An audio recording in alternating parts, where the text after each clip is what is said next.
संगीत। नमस्कार दोस्तों, मेरा नाम विजय है और मैं जो आपको कहानी सुनाने जा रहा हूँ यह मेरे जीवन की सच्ची कहानी है। मेरी बहन जो मेरे चाचा की लड़की है उसका नाम आरवी है। आरवी अभी 17 साल क्रॉस करके 18 साल की हुई है।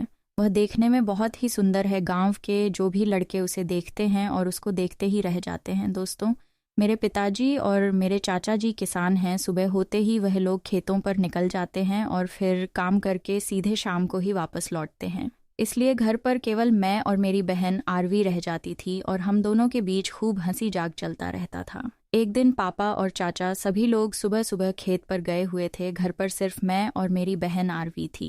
मैं अपने रूम में बैठा पढ़ाई कर रहा था। तभी आरवी की हल्की सी चीखने की आवाज़ मुझे सुनाई दी। पहले तो मैं ज़्यादा इस आवाज़ पर गौर नहीं किया, लेकिन फिर वह आवाज़ दोबारा सुनाई दी। मैं अपनी किताबें बंद करके रख दी और अपने रूम से बाहर आ गया। बाहर आकर देखा तो बाहर में कोई नहीं था। तब मैंने सोचा कि आवाज़ शायद आरवी के रूम से आ रही है। जब मैं आरवी के रूम की तरफ देखा तो दरवाज़ा पहले से खुला हुआ था। मैं कमरे में झांक कर देखा तो आरवी बिस्तर पर लेटी हुई ज़ोर ज़ोर से चिल्ला रही थी। मैं आरवी के पास गया और उसका हाथ पकड़कर उसके पास बिस्तर पर बैठ गया और आरवी से पूछने लगा, क्या हुआ आरवी? तो आरवी कहने लगी, कुछ नहीं भैया, नीचे ज़ोर ज़ोर से दर्द हो रहा है। पहले मैं कुछ समझ नहीं पाया कि नीचे क्यों दर्द हो रहा है, तो मैं आरवी से कहने लगा, चलो आरवी, हम तुम्हें डॉक्टर को दिखाने ले चलते हैं। लेकिन आरवी कहने लगी, नहीं भैया, सब ठीक हो जाएगा। फिर मैं कहने लगा, आरवी, बिना डॉक्टर को दिखाए कैसे ठीक हो जाएगा? तुम्हें इतने ज़ोरों से दर्द हो रहा है। आरवी कहने लगी, नहीं भैया, यह हर लड़की को होता है। यह दर्द तो हर महीने होता है,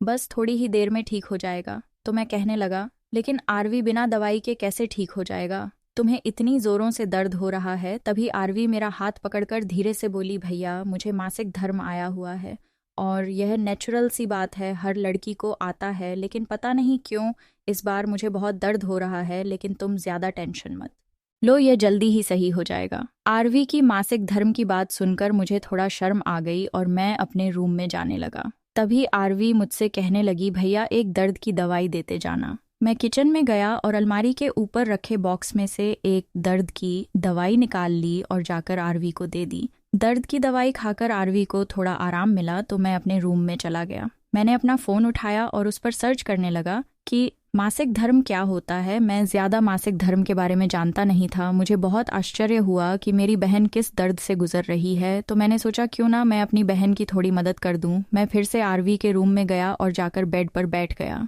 मैंने कहा, बहन, बुरा ना मानो तो मैं तुम्हारे पैर दबा दूं, इससे तुम्हें थोड़ा राहत मिलेगी। फिर मैंने आरवी का एक पैर उठाकर अपने ऊपर रख लिया और उसे होली होली से दबाने लगा।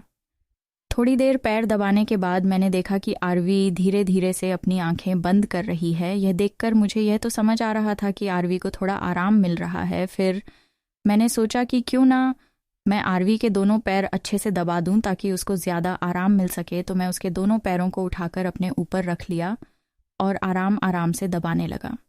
लेकिन आरवी ने टाइट जीन्स पहन रखी थी जिससे उसके पैर दबाते हुए नहीं बन रहे थे। मैंने अपने हाथों से आरवी की जीन्स को थोड़ा ऊपर किया और उसके पैर के तलवों को आराम से दबाने लगा। फिर आरवी कहने लगी, भैया, आप अपने हाथों से ही मेरी जीन्स निकाल दो। इतना सुनने के बाद मुझे पूरी इजाज़त मिल चुकी थी।